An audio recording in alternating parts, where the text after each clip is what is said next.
The fierce battle had left a massive hole in the ground, close to the damaged orphanage dormitories. In its center stood Vikir and Corpse Queen, visible through the remnants of dust and smoke. Corpse Queen shook her head and collapsed onto her knees, unable to defend herself. Vikir's eyes gleamed with deadly intent as he raised his sword. He swung down the Beelzebub blade, which was shrouded in red aura, aiming for Sarah's neck. But then, something unexpected happened. A presence emerged, obstructing the magic sword. It was Rose, the undead, standing with her arms outstretched in defense of her master, the Corpse Queen. Vikir's eyes widened in shock. In his understanding, the undead were mindless creatures driven by an insatiable hunger, attacking anything that lived. Yet Rose was different. She displayed awareness, an unnatural trait for her kind. She also does not have the will to fight, like the Corpse Queen. As he were thinking all this, a blinding light illuminated the battlefield, and a distant voice called out. Panic flickered across Vikir's face. He recognized the voice as Professor Sadie, who was coming with the guards toward his direction. As he turned to assess the situation, Rose seized the opportunity. Without hesitation, she scooped up the unconscious Corpse Queen and raised her hand toward the sky. Blue energy crackled around them, the sign of a teleportation spell. Realizing what was happening, Vikir's expression twisted with fury. He couldn't allow them to escape. Tightening his grip, he lunged forward, not at Rose, but at Corpse Queen, his true target. His sword sliced through the air, a lethal arc closing in on her. But in the final moment, Rose did the unthinkable. She pulled Corpse Queen close, shielding her with her own body. The blade pierced Rose's back. Blood dripped from her lips as pain overtook her, but she did not falter. The spell activated fully, and in an instant, they were gone. Vikir stood frozen, his rage simmering beneath the surface. His chance had slipped away. A sharp sound echoed as someone stomped the ground. He turned to see Professor Sadie, flanked by armed guards. She pushed her foot into the dirt, rubbing her head with an exasperated smirk. She then murmured, "Show yourself, Nightblood Hound." But Vikir was already gone. Sadie sighed, hands on her hips. "No one's here," she muttered, scanning the scene. Her fingers curled into fists. "Damn it, that bastard got away." A nearby guard shot her a puzzled glance. Sadie, growing impatient, delivered a powerful kick to the guard, sending him to the crater. Her frustration boiled over, she had been too late. The Nightblood Hound had slipped through her grasp once more. Then, something caught her eye. Amid the rubble lay a single mask. It was Vikir's mask. On the other hand, Vikir had transformed into a dog and fled under the cover of darkness. Now far from the orphanage, he sprinted through the empty streets, a smug grin tugging at his lips. The following morning, sunlight streamed through the academy windows, marking the end of exams. Anna clenched her fists with excitement. She announced with her eyes sparkling that the festival is finally here. Gathered in front of her were Vikir, Dollars, Sinclair, Bianca, Tudor, Piggy, and Sancho.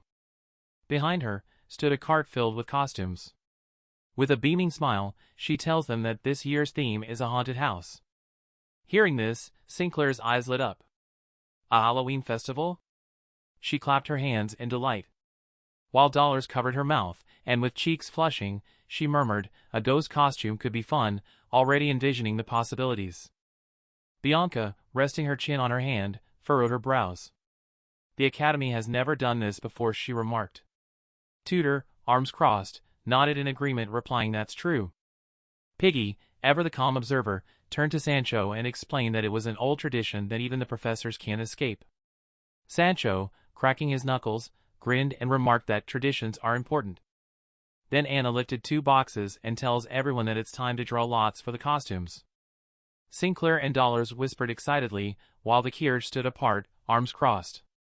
He stared at the ground, thinking about something. His mind replayed the events of the previous night, Rose's sacrifice, the Corpse Queen's escape, and his failure to eliminate the 8th corpse.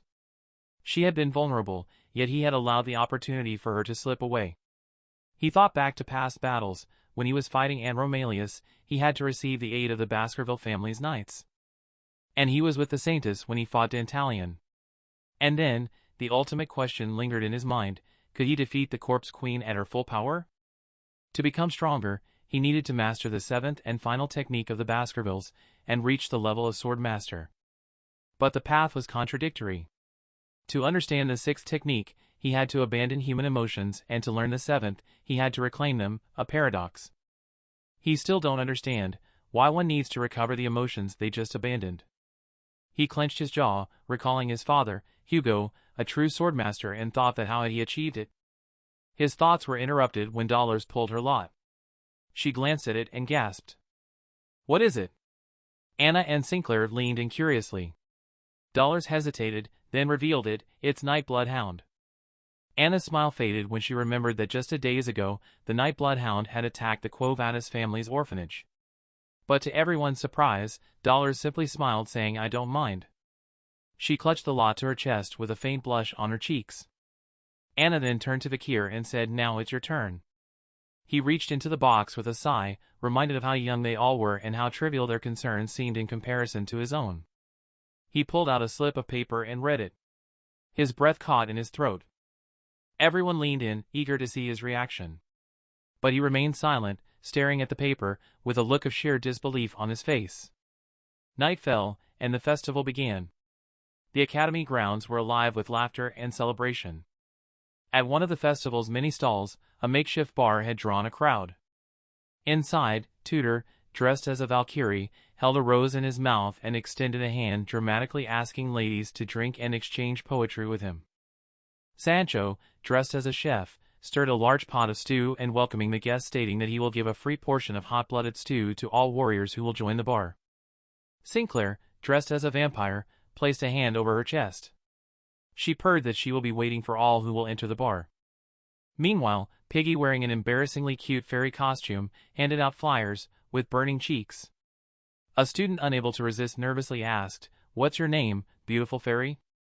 Before Piggy could answer, Bianca, dressed as Frankenstein, loomed over them. "No flirting with the staff," she warned. Just then, a figure in red heels entered the bar. Dollars, dressed as the Nightblood Hound, turned to greet the newcomer. But her face fell when she realized who it was. Professor Banshee Morgue, wearing a weird dress. His stern gaze fell on her costume.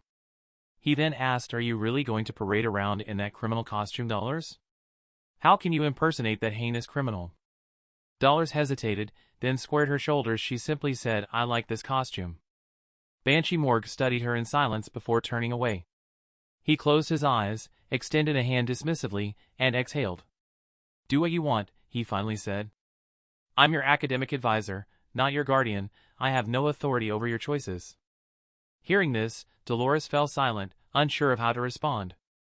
Meanwhile, Tutor, who had been observing the exchange, leaned in with curiosity, asked PG that what is Professor Banshee doing here? Nearby, Peggy, ever serious, explained that during the festival, professors often dressed up and visited their class and club booths to increase their profits. The conversation shifted among the group, but Banshee Morgue remained unimpressed. He crossed his arms, his expression darkening with frustration. If it weren't for this ridiculous custom, he wouldn't have been here at all. And to make matters worse, the food prices were outrageous. Minutes later, Dolores returned with a tray of food. She set it down gently and spoke with a calm confidence. "Here's your order, potatoes and roasted chicken." Banshee Morgue didn't respond immediately. He eyed the meal suspiciously, a plate of golden fries, tender roasted chicken, and a bowl of stew. He examined the food, unimpressed. The ingredients were low quality, clearly prepared by someone with no certification in food safety, and worst of all, he could already tell it was overloaded with MSG. Still, he lifted his spoon and took a cautious taste of the stew, fully expecting disappointment. But the moment the flavors hit his tongue, he froze. Dolores, standing across from him with her hands resting lightly on her stomach, watched him intently, waiting for his verdict. Banshee Morgue's expression shifted. His lipstick smudged as his mouth parted slightly in shock. His pupils dilated, sweat forming at his temple. He couldn't understand it. Why was it this good? The image of the roasted chicken flashed in his mind, glowing as if bathed in divine light. The smoky aroma filled his senses, the perfect balance of salt enhancing every bite. Suddenly, he slammed his fist onto the table, his fury reigniting, his piercing gaze locked onto Dolores. "Who made this?" he demanded.